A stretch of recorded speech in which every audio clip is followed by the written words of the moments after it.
Thanks for tuning in today. I'm Dr. Nick, the Incrementalist. Join me as I seek out the small incremental changes being applied in other industries that we can learn from and that can be applied in healthcare. Can these changes bring immediate value, but also add up to the big improvements and revolution we need in healthcare? Come along with me to explore the possibilities. My innovative guests from around the globe have used small incremental improvements to achieve their moonshot.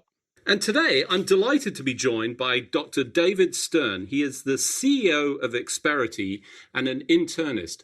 David, thanks for joining me today. Thank you very much, Dr. Nick. Pleasure to be here. So, if you would, tell us a little bit about your background. You're obviously a physician, as I highlighted at the beginning, but that's not the only part of your story. Tell us how you arrived at this point in your career and some of the key moments. Sure. I trained as an internist and thought I was going to practice academic internal medicine and ended up doing a short stint in some urgent cares and really enjoyed that type of medicine where I was seeing patients for acute problems, developing relationships with patients actually that would come back over time as well. But what was most important for me at that point was it was a lifestyle. I had a wife who was ill and she was ill for many years, and so it allowed me to work certain hours and then be off certain hours. But what happened as time went on, I got more involved in the ownership of the business and the administration of the business, and saw where there was something big coming down the pike. That was the electronic medical record, and that electronic medical record, I said that's the secret. That's the future of medicine. I need to find one for our urgent cares. We had 6 at the time, so we went out and looked at electronic medical records. I will say I looked at over 100, so that gives you an idea of how intense I was about it. But everything was a square peg in a round hole for our particular industry. Everything would slow us down. It would not capture the coding properly. And so I went to my partners and said, what's out there is just not going to work. The EHRs aren't ready. We'll have to wait. And my partner said, David, you can do this. Why don't we start our own EHR? I thought he was nuts, but put together a business plan. And sure enough, the electronic medical record that we came up for urgent care actually worked tremendously. We grew really rapidly and ended up 3 years ago growing to a point where we merged with our number one competitor in the space, and we've been able to continue growth as we've taken an outside investor and several outside investors. And I've gone from being a doctor seeing patients in urgent care to being an advisor, colleague, and CEO for those urgent cares throughout the country. We have almost 60% of the 10,000 urgent cares in the United States using one of our services.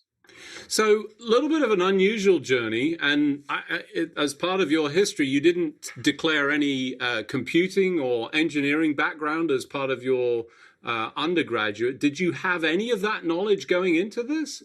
I am a very unusual technology CEO. I never took a business class, and I never took a computer class. I actually didn't even touch a computer as an undergraduate. That may give away how old I am, but I will say I thought I would never use a computer. Why would I ever take a computer class? And just a year outside of medical school, I bought my first PC. I really enjoyed using it, but I would say I've never written a line of code, and I really can't understand the technology more than at a high level. So it does give hope for folks who don't have technology backgrounds to possibly be successful in the technology area. But I think that's an important understanding, central to this, that, here you are as a physician, you deeply understand the space, you worked in the space, you looked at it from, I would say, the clinical perspective and said, let's see what's out there, and reviewed it. And, when you talk about the 100, I fully understand that. We had large numbers. I wasn't aware that there was 6, but I'm not surprised to hear, of various offerings. Taking on that direction was a pretty substantial project that must have been a little bit daunting as a clinician, but you've got all of your partners and colleagues saying, great. Well, you've looked at everything. Now go do it. How did you approach that? Well, I put together a business plan to make this a software company take off, and I was a little fortunate. Most people start technology companies need to take on outside investors. What I had discovered is we were losing about $1 million of revenue, leaving it on the table in our 6 urgent care centers due to poor coding. And I had been training, I had become a certified professional coder. I had worked on training the providers on coding, and I was a complete failure at training physicians how to do coding. Working with physicians, as you know, is like herding cats, as people often say. So I was a failure in training them how to do it. And I knew if we could automate this coding process, we could capture that $1 million. So my partners agreed that I could have that $1 million of extra revenue, which is all profit. I could have that $1 million of extra revenue for 3 straight years. So I had a $3 million seed fund that I had to generate through the software. And 4 months after starting the company, we had a rudimentary product that was generating that extra $1 million a year. And we used that extra $1 million for a year. When the 3rd year came up, my partners looked at me and said, "Are you going to lose $1 million next year?" And I said, "Nope, we're on the trajectory here. The expense line is going to cross under the revenue line in the next month," and indeed it did, and we have been profitable ever since that end of that 3rd year, the beginning of the 4th year. So we were able to self-fund, and I didn't have to take on investors all the way up until about 3 years ago, where it made sense to do when we merged with our largest competitor. And some critical elements in there. So first of all, the deep understanding of coding. I think one of the things that many physicians would agree, we're not coders. You clearly are. So you took specialist. It's almost like a specialty in its own right.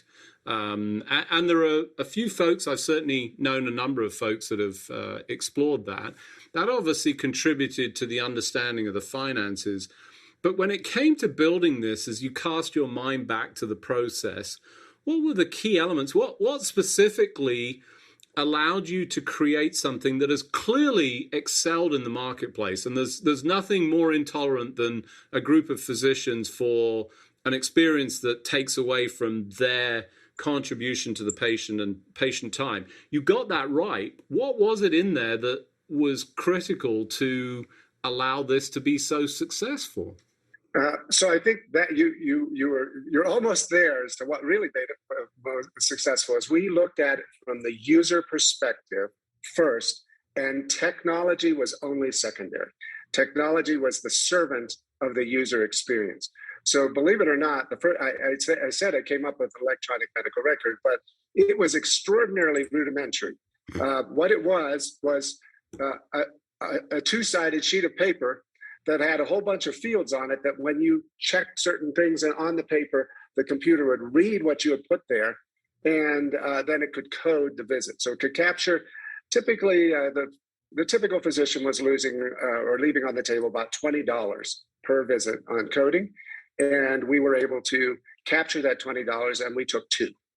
So it was a very good 10-to-1 ratio for the end user. It's why we grew so fast, but it's also, I had a fellow come up to me and say, "David, you're the next Bill Gates. You're the reason doctors are never going to have to touch a computer." And I said, no, that is not the future. This is just this bridge to getting to an electronic medical record. But what it did was it did several things. It got all of our users used to stereotypical documentation, having to fill out certain fields, not being optional to fill out certain fields, because our system would actually read that, and it would kick it back if they hadn't filled out certain fields and say, "You didn't fill this out, you've got to fill it out."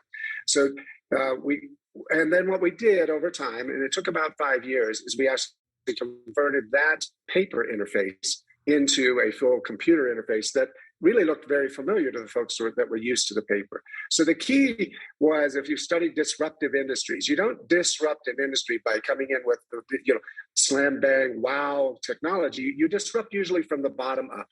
And you disrupt, you often using technology that everybody else looks at and said, "That's ridiculous. Why would anybody use paper," for example? That's what people said about us. But we were able to capture a large portion of the market that way. And we were able then to move with the revenue we had generated to move to a different situation where our technology really was state of the art. You know, you talk about the paper piece and, you know, potentially as a ridiculous concept, but let's be clear. If we go back in time, I remember the implementation of computers, and not just in medicine, but, you know, in business. We're moving to a paperless office. Hello, we didn't. And I think the concept of starting with that is absolutely foundational in terms of the way that you explore the opportunities for improvements in process and then build technology. And I think, you know, as technology has expanded, it starts to offer even more opportunities and more potential. So fast forward, you've built this, you've obviously continued to expand, you've probably seen some incredible innovations that have added to this, that have made it better. I have a sense of what might have been significant, but can you recall inflection points in that innovation process that really started to bring even more value to the interaction and the solution? Well, we did talk about bringing the solution to the computer interface, so the physician is using the computer, but we always kept the user experience as front and center. And it was fairly common for a physician to start using the system and say, I didn't really hardly need any training. I could use this right out of the box. I can tell this is made by a physician. And quite honestly, it was a physician that had actually worked in the space for many years. So I sort of knew what they needed, what they wanted, and what would get in the way, and that we had to make the EMR get out of the way. So that would have been the first inflection point. I would say other inflection points came as we started to realize that we needed to become not just physician-centric, but patient-centric. And so we needed to allow the patient to check in online. We had the first solution to allow patients to just click on a website and pick, say they want to come in. It would give them a time to come in, and they could come in to the urgent care, and they were already pre-registered into the medical record for the folks when they came in. And that changed things dramatically.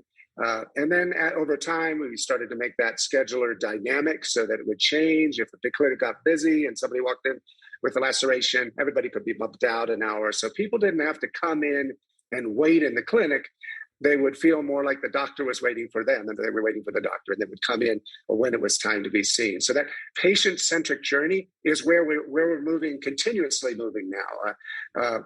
Surveying patients after the visit to see how it went, if there were problems, how that was going, surveying patients with text messages about are you feeling any better or not, starting to have some robotic responses there, so that if they're not feeling better, they can be encouraged to either come back in or tell the clinic what their issues are, and that full circle of patient experience from the time they check in online to the time their visit is completed, and actually until their visit is completely paid for. We offer that complete experience, and just over the last few years, I would say we've gotten to the point where we say almost everything that the patient or the provider does is now working in our software, all integrated in such a way that it creates a unified and very seamless journey for everyone involved. For those of you just joining, I'm Dr. Nick, the Incrementalist. Today I'm talking to Dr. David Stern. He's the CEO of Experity. We were just talking about the history and innovation to the creation of essentially a physician-built, physician-friendly solution. It reminds me a lot of a Zixi, if you're familiar with that tool set that was built in Maryland. I think it was MedStar. It suffered from a problem when they first put it out on the wards. It was built by clinicians for clinicians, and they put a sign, saying "Do not use." Came back a week later, and there was a line of clinicians lining up to use it because it was so valuable. It had been built, and it was. I don't want to say a victim. It was, it was a success, even though they were trying to sort of limit access to, be careful about the expansion. So I think it sounds very much like you had similar experiences with that, just laser sharp focus on the user experience. as you think about this, so clearly clinicians, I'm sure within the organization, all of the elements that support this, what's the patient experience? How have you focused on that, and what's their response to this been? So I would say for the most part, the patient doesn't know we're there. We're white labeled behind the scenes. And so they're really focused on the healthcare provider and the urgent care chain that they're going to. That's who they have a relationship with. And our job is to get out of the way and just allow them to seamlessly take care of the patient. But I think what's not just us, but every EHR in the country is starting to realize you can't just be a software for the provider. You need to see the whole patient experience all the way through.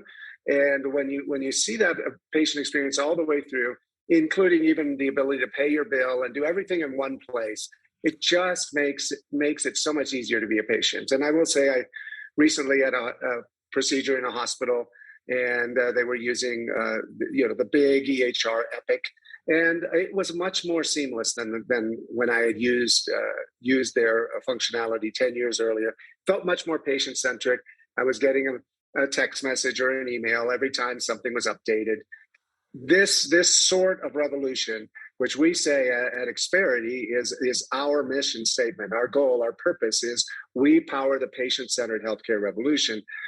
Although we think we're ahead of virtually anybody else out there in seeing it as a patient-centric solution, even the big guys are also seeing that it is about the patient. It is about making that experience seamless, because the healthcare providers that can provide that sort of seamless experience where you walk in the door, the physician's expecting you within 5 minutes of the time you're in the office, you're being seen by the physician. And 15 minutes later, you're out on the street, walking to your car and getting in your car, and you had everything you needed in that visit done. That's an amazing experience. And the healthcare providers that use technology to deliver that, and you can't. Anybody who thinks technology delivers it, that's wrong. It's always execution that's key. You can have the worst technology in the world and still deliver an incredible experience to the patient. And you can have the best technology in the world and deliver a horrible experience to the patient. So the key there is you have to take great technology and put great execution on top of that.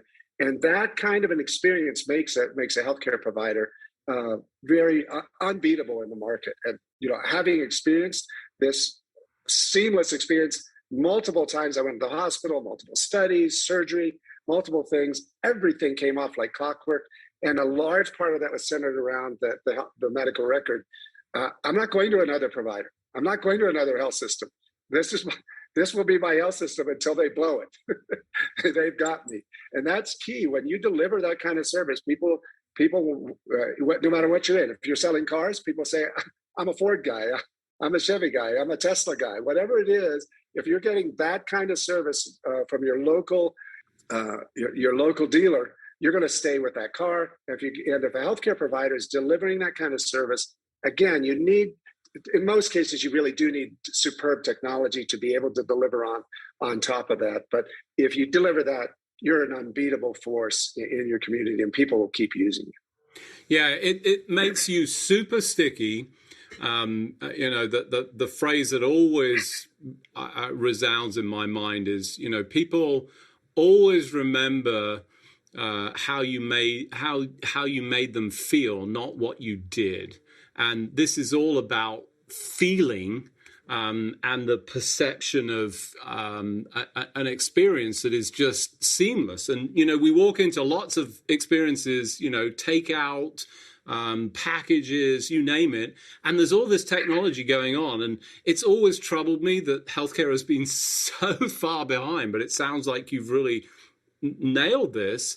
And, as you described, the patient doesn't even know that you're there, which I think But perhaps not great news for the company, because obviously you want people to know you're contributing to that. But that is great news for the patient. It really is. Because if they don't know, then you're doing a fantastic job. So I think very exciting. You've seen growth. I mean, it's almost impossible not to talk about the pandemic, although people are trying not to at these points in time. There was clearly a huge expansion, contribution to that. The numbers were extraordinary, and obviously it was very significant in the urgent care space because so many of the other institutions were locked down. You couldn't even, I mean, it was almost like there was a military guard around some places. How did that go for you? COVID was a very different situation as the pandemic hit. First of all, there was no protective equipment. There was no testing in the urgent cares. And literally, my clients called me up and said, I think we're going to have to close half of our centers. In response, what I did is I created a weekly phone call with all the executives in our industry. And basically it was a plea, don't close your centers, because if you close your centers, those employees are never coming back, and there will be protective equipment, and there will be testing, and it's coming soon. And fortunately, I was right on all fronts. And fortunately, folks decided to wait a little bit to close their centers, and very short. Urgent cares that were seeing 30 patients a day, we're seeing on average almost 80 patients a day. And we had urgent cares who were delivering services in the parking lot, sometimes seeing over 1,000 patients a day. The stress on our system, because we have a dynamic scheduling system that when you get extra busy, it changes things around. The stress on our system that was designed to accommodate self-scheduling of maybe 30 patients a day, 40 patients a day, all of a sudden was being asked to do several thousand patients in a single center per day. And these dynamic artificial intelligence protocols that we put behind the scenes, they really didn't work. They broke. We saw some horrible things for a couple of weeks until we could revamp the whole system, where people were being given appointments to come into the urgent care at 4 a.m. and get their COVID test. The urgent care wasn't open at 4 a.m. I'm willing to bet some people showed up for that. It was a massive problem. And, we were struggling just like the urgent cares were to deliver this tremendous care. I will say we had engineers staying up all night frequently to get the systems fixed so they could handle it. Now we have systems that can handle thousands of patients a day, but not necessarily. I'm not sure we'll ever have that demand again. But it was a great lesson and almost a military type response to a crisis that we had to work with our clients to deliver. And we were able to do it in such a way that we had tremendous growth, not just in the numbers of patients being seen, but so many urgent cares realized they needed a software that was specifically designed to handle what they were doing. And we were the only ones that really had it. Yeah, so fantastic learning opportunity. I'm always terrified to say this, but another silver lining to the pandemic. It sort of created more resilience, more opportunity. So as you think about the future, what are you excited about? What do you see happening, and where do you see all of this going? Well, I mean, I'm just talking near future. I won't talk the long-term future, but the near future, I think one of the big exciting things, there's going to be treatments for COVID. Urgent cares have established themselves as a place to go get diagnosed. And I think the future is that urgent cares will become the place where you not only get diagnosed, but where you get treated. There still are a lot of state laws that don't allow physicians in certain states to actually dispense medications to the patient. But very hopeful that the government will see this as a time to change that, where an urgent care can be a one-stop shop. You go in, you not only get tested for COVID, but you can pick up your treatment. We have effective treatments now. They're not quite ready for everybody to get them, not quite ready to give it to everybody who gets COVID, but it's just a matter of a few months till we get there. And when we get there, urgent cares are really ready and well positioned to be a great place to deliver care. And the good news is that the next future thing, if we're just looking a little further out, is, and it's happening already, is more and more integration with health systems and other medical practices, so that those medical records and that record of that treatment is just seamlessly traveling throughout all of the electronic health systems in the U.S. And we're on the cusp of that happening. And the good news is that not only we're on the cusp, but we're seeing so many providers starting to use these solutions to pull in records from other centers, pull them in seamlessly, and for us to move into a situation where we're not working in all these different healthcare silos, but we're working interconnectedly and cooperatively like medicine should be practiced. So I think exciting times. I'm going to push the boat, or in this case, the van or coach or bus out a little bit further and say potentially expanding this into mobile clinics. I think we've seen, the urgent care in New York. I heard about this where testing and treatment is incorporated into these mobile units into underserved communities. I think, essential and just smart behavior. Unfortunately, as we do every week, we've run out of time. So it just remains for me to thank you for joining me on the show today. David, thanks for joining me. Thank you very much. Thanks for joining me today. Do you have any better ideas, or have you found a small incremental change that's brought about a big improvement in your world? Let's continue the conversation on our hashtag, The Incrementalist, or share with me at DrNick1 on Twitter. You can find more information about the show on our program page at healthcarenowradio.com. And tune in next time to hear my discussions with leaders and innovators from around the globe who've revolutionized their space by using small incremental improvements to achieve their moonshot. I'm Dr. Nick, the Incrementalist, and I'm starting a revolution through evolution.